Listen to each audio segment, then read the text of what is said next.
my father started working in something that was called Mahal.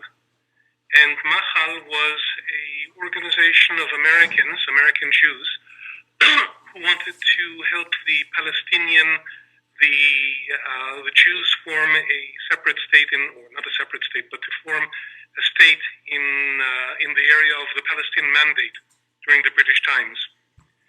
And my father was very close with a fellow by the name of Teddy Kollek, who later became the mayor of Jerusalem. And also another man by the name of Al Schumer, who later founded Israel Aircraft Industries.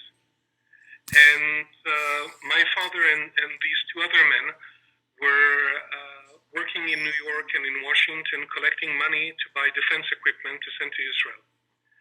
And during this period, I think it was in 1947, my father was taking a group of force B-17s. The B-17 was a World War II United States Air Force bomber, and he brought them to Israel. And when he brought them to Israel, and he started helping the arming of the early Haganah period, prior to the formation of the State of Israel. How many aircrafts did he bring? He brought 4 B-17s. 4. How did he do that? He was able to buy them as war surplus from the United States Air Force, from the Department of Defense, and then he flew them to Israel. Himself? Well, it was 4 airplanes, so there was probably a crew of maybe 12 or 14 people that were flying it, because they had to make technical stops through the procession. And in fact, my father ended up having a lot of problem because they made a technical stop in Prague, which was then Czechoslovakia. And on the day they stopped, it fell under Russian rule. Wow. And became a communist country. So he had a lot of problems because of the accident of being in Prague on the day that all of this happened. But he went to Israel, and he was working very much with the Haganah and with delivery of equipment to the Israeli forces. And then he remained during the period of 1947-48. And in 1948, he became part of this team with Alaska Airlines to go on what was called the Knafei Esher, which was the Wings of Eagle project, which was to bring the Yemeni Jews to Israel. And it was Knafei Nesher, no? Knafei Nesher. Nesher. Uh-huh. Yes. So my father was what was the name of your father? Stanley Epstein. My mother was one of the first women in the Israeli Air Force. And she was giving the flight instructions from the control tower. So she was giving the flight instructions when the operation happened. When the airplanes were landing, she was in the control tower. And what else do we know about this operation? Well, it brought virtually all of the Jews from Yemen to Israel during this period in 1948. They had 2 projects like this. One was a project going from Iraq to Israel, and another one was from Yemen to Israel. And my father became very friendly with the British governor in Aden, who was extremely supportive of this as well. And my father always used to joke that there were news reports how there were riots in Aden, and they said that there was not one window that was left whole. And he said actually there was no windows whatsoever. It was a period of time, a very, very interesting, very formative period of time in which the state was being built. Of course. And what happened in Aden? In Aden? Yes. No, in Aden there were riots, Why? Because there was anti-Jewish sentiment after the formation of the State of Israel. Okay. And why were there riots? They were riots against the Jews. Against the Jews. Ah, I see. Yes. And so the government decided to save them and to bring them to Israel.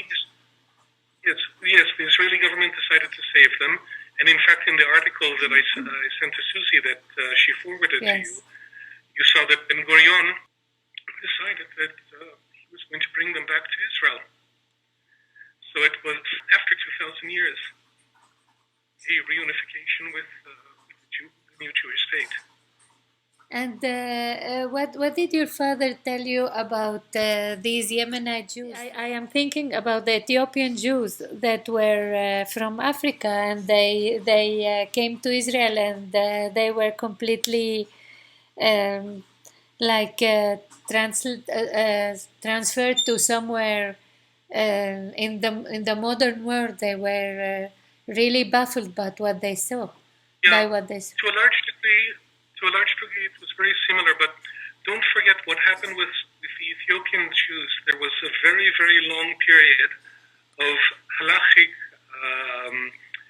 debate on whether they were Jewish, and finally they were accepted as being Jewish. The Yemenite Jews were never accepted as being anything except Jewish.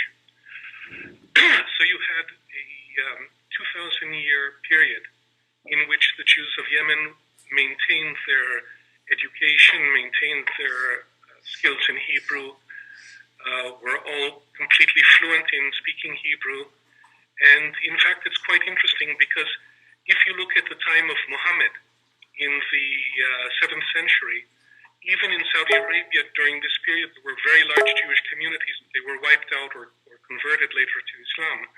But the Yemeni Jews never converted. The Yemeni Jews kept their faith. So they were never in contact, and obviously also all of the aliyahs to Israel.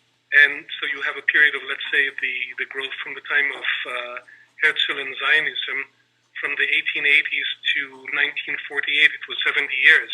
But during this period, there was very little contact between the Jewish communities in Aden and Yemen, because before you had two different states. It was Yemen and Aden, and then afterwards they were combined. But my father was telling me that they were very lovely people, very kind, very devout, and they were cramming so many people on the airplanes that there was no room for the possessions.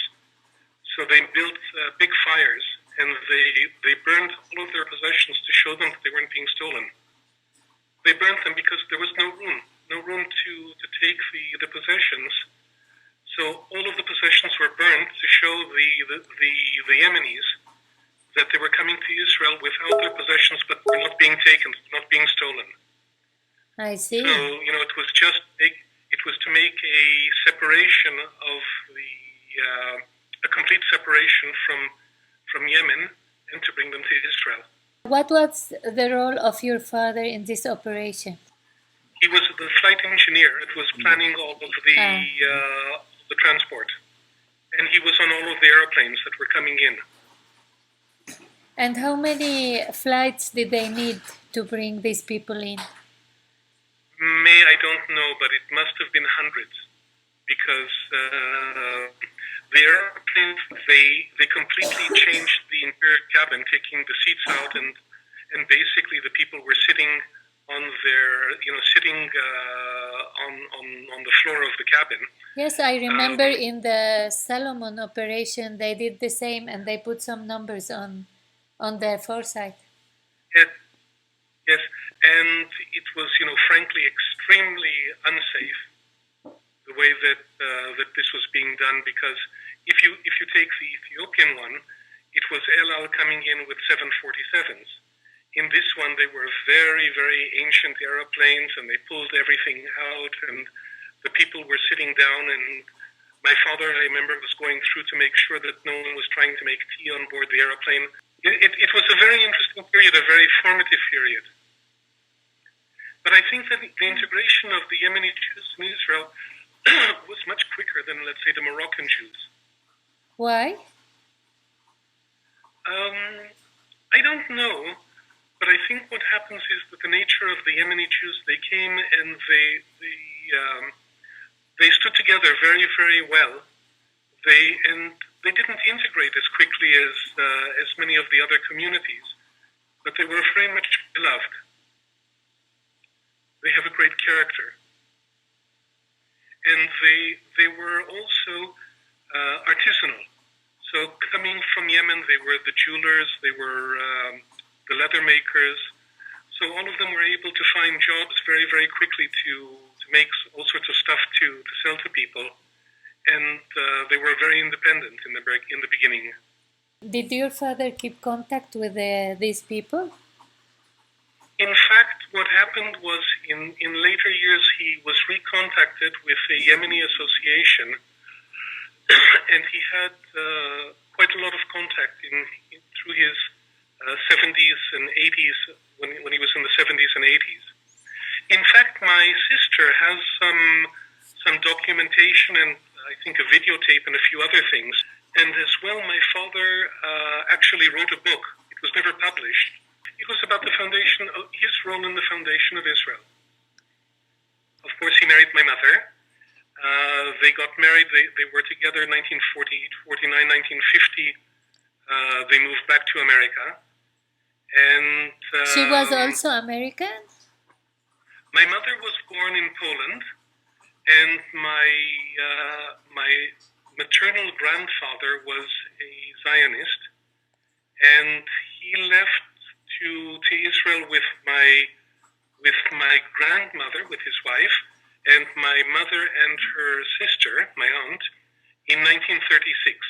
Before the Holocaust. Before the Holocaust, they were living in a place called Mława, which is a city in between Warsaw and Danzig. And I don't remember the whole story, but they went, I think, to Gdansk, and from Gdansk they took a boat to Istanbul, and from Istanbul they got into the Palestine Mandate in 1936. And my grandfather passed away in 1941, so he didn't see the realization of his dreams. But my mother, of course, became a soldier in the Israeli Air Force. My aunt was a girlfriend of Moti Hod. He was the chief of the Israeli Air Force, ultimately. 12 years ago, my father was honored in Beit HaNasi by Israel Weizmann. So I went with him, and there was a celebration of his activities in Israel during that time. He passed away 4 or 5 years ago. My mother, thank God, is still alive, but he passed away already. So he heard her giving instructions from the tower, from the flight tower, and what happened? They met each other. He went to look for her. He liked the voice. Yeah, he liked the voice. They met each other, and they started dating, and that's it.